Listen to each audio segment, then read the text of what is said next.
Hello, YouTube. Luigi here. It's Sunday, the 2nd of June, 2019. Tonight I'm going to really stick my foot in it, going to really put it out there, and probably generate a lot of negative comments here. The good thing about all this is so few people watch my videos that who cares? And life is not a popularity contest. We shouldn't strive to please everybody. We should strive to live to the high standards we set for ourselves. Really, what's really important here? Some of you who follow my channel might know that in the last 2 years I have thrown myself at the subject of climate change, absorbed a great deal of knowledge at the hands of excellent scientists, climatologists, paleoclimatologists, geologists, all kinds of,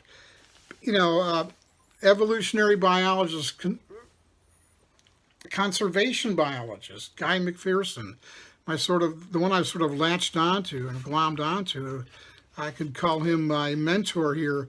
Is Guy McPherson, and he's a conservation biologist with, at least one PhD. All these guys have at least one PhD.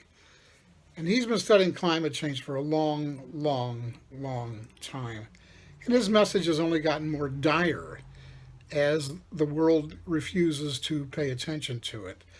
Actually, as the weather gets worse and more visible and right in front of our noses, more and more people are starting to believe that we are indeed in the midst of the sixth mass extinction.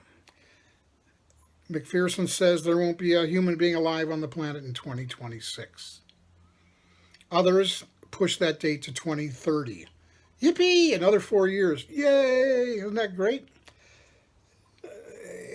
In any rate, the situation, the prognosis is not great. I have heard Dr. McPherson's message change over the years. He's hit the lecture circuits and the YouTube thing and the vlog and everything else. I've heard his message change from just the science, just the facts, ma'am. And he puts together very cogent and compelling arguments as to the delicate interconnectedness of things. Atmospheric science is not like bowling. It's very, very interwoven and intercomplex. And I've heard his message change from a scientific overtone to more about planetary hospice. How do we live, at the edge of extinction? How do we take care of each other? And he reminds us, and this is a message in the Urantia book as well, that a person's true character is revealed in a crisis. The very best of a man or a woman will come out in how they behave in a crisis, some people. And the very worst of some other people will come out under the same circumstances. The thrust of his message is now about love, service, and ministry to our fellows. He calls it dancing at the edge of extinction. Only love survives. He's not trying to change the outcome, but he's trying to say we can live lives of excellence. We can live lives of urgency, knowing they're going to be cut short.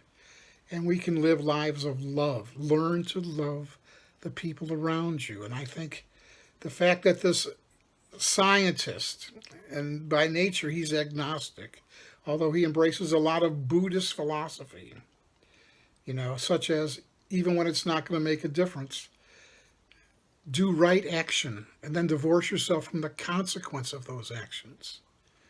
The Urantia book has a way of restating that. It says the action is ours. The consequence is God's. So do what you have to do. And he doesn't tell anybody what to do. He says, you have to find this out for yourself. Try to find meaning for yourself in these last years that we have. Well, it was this afternoon. Maybe I'm getting ahead of myself here. I'm not going to talk about climate change around the world. My God, that would take forever. But I'm going to talk about the last 2 weeks in the United States of America. Let's really bring it on home. Biloxi, Mississippi had a 12 inches of rain in one storm. It wasn't a hurricane. No. It was a springtime storm in May. 12 inches of rain. Should that surprise anybody? The scientists have been telling us a warmer atmosphere is capable of holding much more water vapor.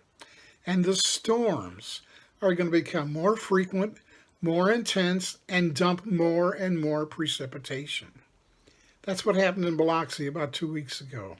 Then look at the Missouri River Valley, Nebraska, Arkansas, Missouri. That place is still underwater. Because of the policies of our president, there's been an embargo or a tariff or something about exporting grain to China. Therefore, last year's grain harvest has been sitting in silos. When the waters rose in these areas, the grain got wet, it swelled, it busted out the bottom of the silos, and last year's grain crop is spilled all over the Great Plains states. And because those states are still underwater, because the rain has not abated, it's doubtful that they're going to get a planting in this year. So that's 2 years worth of crops that we may not see. That, I can promise you, is going to have an effect, at least price-wise, on food next year. All these things are down the road.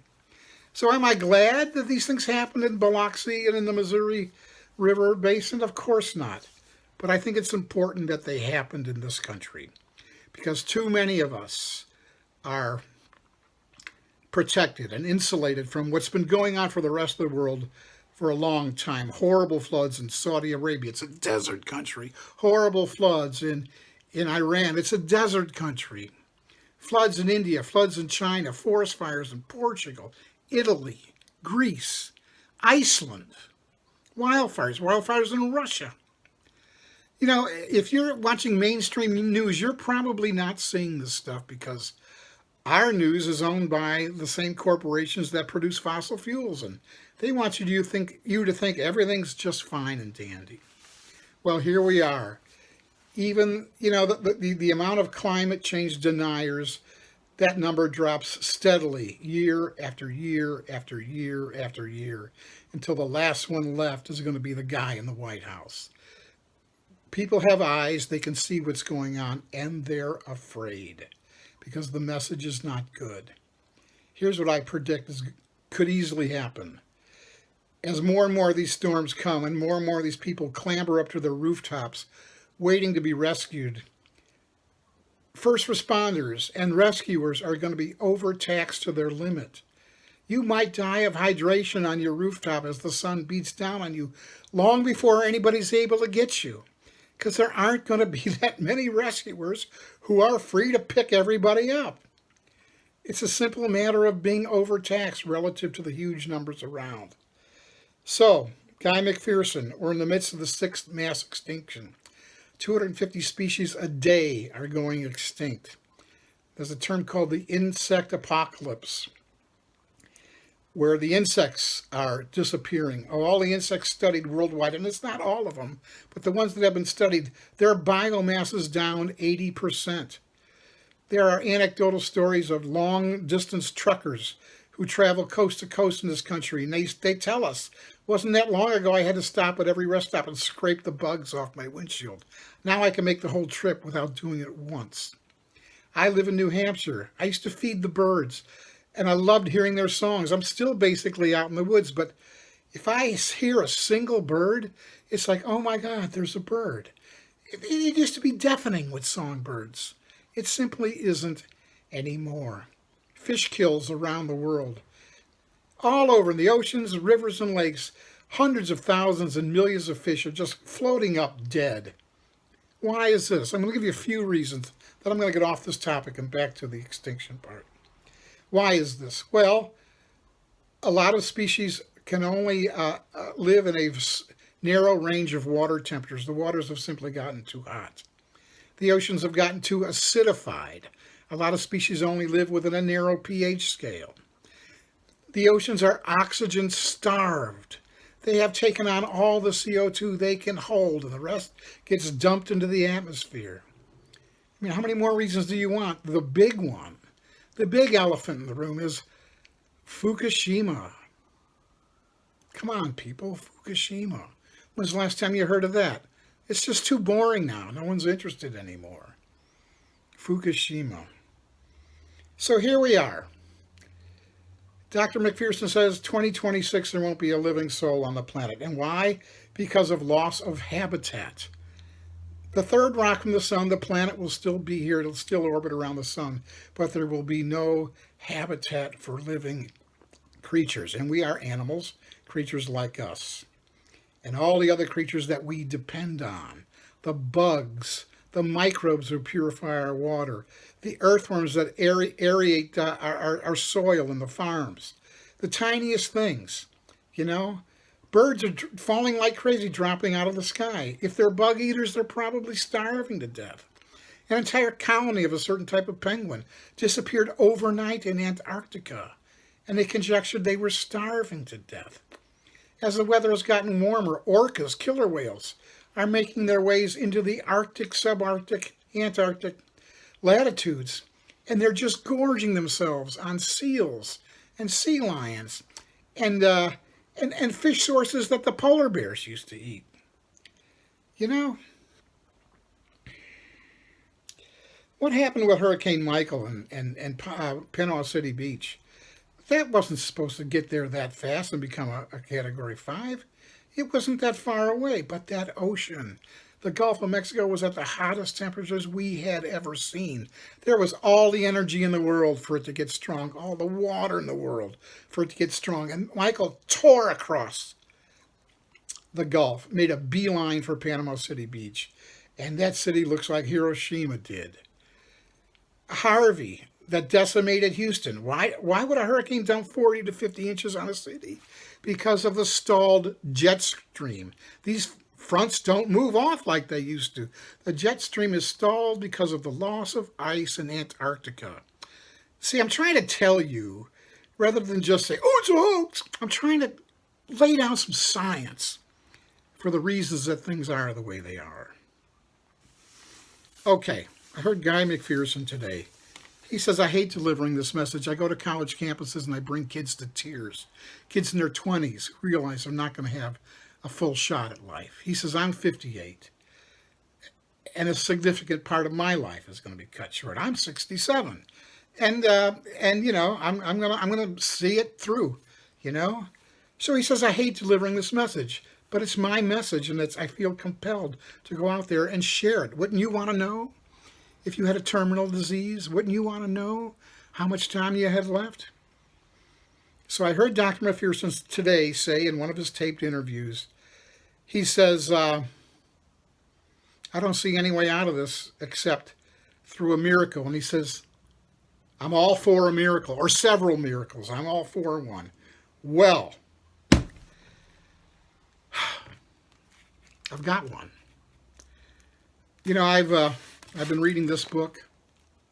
It's all covered with duct tape. Since 1975, the Urantia. You know, when I slammed the book down, it turned off my camera. I have to figure out how to splice these two halves together. I've been reading this book since 1975. The Urantia Book.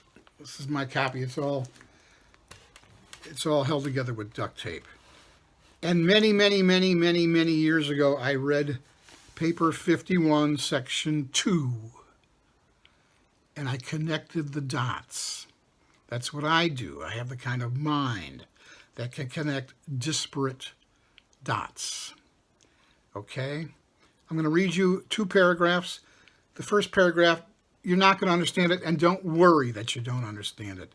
But where I'm going with this in terms of the miracle that Dr. McPherson is looking for is in paragraph number 2. Now remember, you're not going to understand the first paragraph.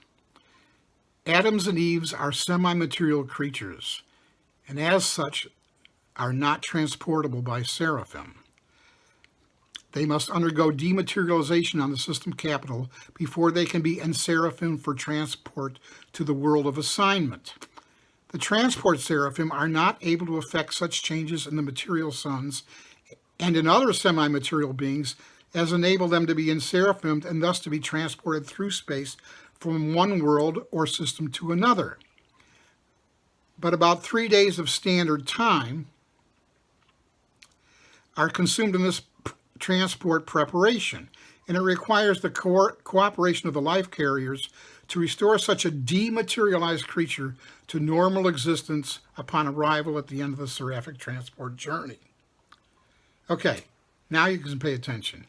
While there is this dematerialization technique for preparing the atoms for transport from Jerusalem to the evolutionary worlds, there is no equivalent method for taking them away from such worlds unless the entire planet is to be emptied, in which event emergency installation of the dematerialization technique is made for the entire salvable, operative word here, the entire salvable population. If some physical catastrophe should doom the planet residents of an evolving race, the Melchizedeks and the life carriers would install the technique of dematerialization for all survivors. And by seraphic transport, these beings will be carried away to the new world prepared for their continuing existence. The evolution of a human race, once initiated on a world of space, must proceed quite independently of the physical survival of that planet. Wow. Once a human race has been initiated on a world of space, if the planet itself, the physical planet, is doomed, asteroid, nuclear war, climate change, take your pick, the salvageable population will be removed and put on another planet. That raises a lot of questions. What kind of planet? Well, obviously will support our respiratory systems. Does it have electricity? Does it have internet? Does it have cheeseburgers? I don't know. I don't really know. But the point is, if you listen to Neil Young's song After the Gold Rush, where he talks about Mother Nature's silver ships, riding Mother Nature's silver ships to our new home in the sun, he's describing this planetary evacuation by transport seraphim. My nephew, John Kelly Bartolomeo, brilliant musician, as a young boy had a dream that terrified him. It was like the world was falling apart all around him and people were being ushered into these torpedo-like things. These were the transport seraphim.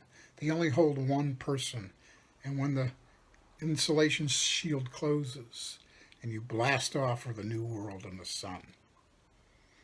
So here we go. So once I'm in Chicago on Diversity Parkway, staying at a hotel, and right down the street at 533 West Diversity is the headquarters for the Urantia Foundation.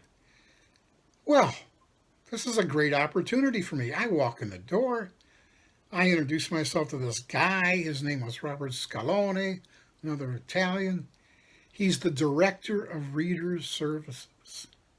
And I'm just a schmo, okay?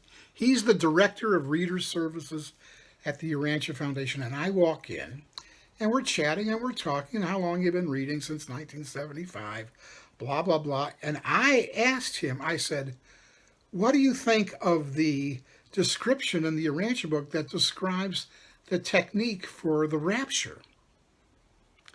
And he says, what the hell are you talking about? This is the director of Reader Services.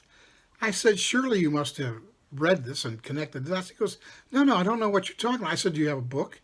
He got a book. I opened right to it and I read it to him. He goes, oh my God. Nobody around here has ever made that connection before. It's very clear. Evacuating a doomed population to a new world in the sun, as Neil Young said. Even Jesus said, even now I go to prepare a place for you. So, is this the miracle Guy McPherson is hoping for? You know, if it's in this book, and there's 2,000 pages in this book, and I've been studying it for 44 years now, and no book could have held me for that long if it wasn't the real deal. If it's in this book, I have to believe it, and I do believe it. Am I hanging all hopes on it, that this is what's going to save us in our hour of doom? I'm not sure about that. I'm just presenting it to you. You can look it up, you can read it, you can draw your own conclusions. I know many. You know, the rapture is basically a mainstream Christianity thing. I think Paul made it up, or it was revealed to Paul and he wrote it down. Okay? So it's a New Testament thing, meaning it's not a direct teaching of Jesus, because if it came from Paul, Paul never met Jesus. I'm not saying Paul missed the boat here. I think the fact that I was able to connect whatever the mainstream Christianity teaching is about being, quote, caught up in the sky, the elect, the chosen ones, the salvageable population, being caught up in the sky and taken away, is very, very, very similar to what I read you about the evacuation of a doomed planet. So, is this what Dr. McPherson is hoping for? I think I've sent him this passage before, and the guy's a professed agnostic, and that's fine, and I'm not selling anything here.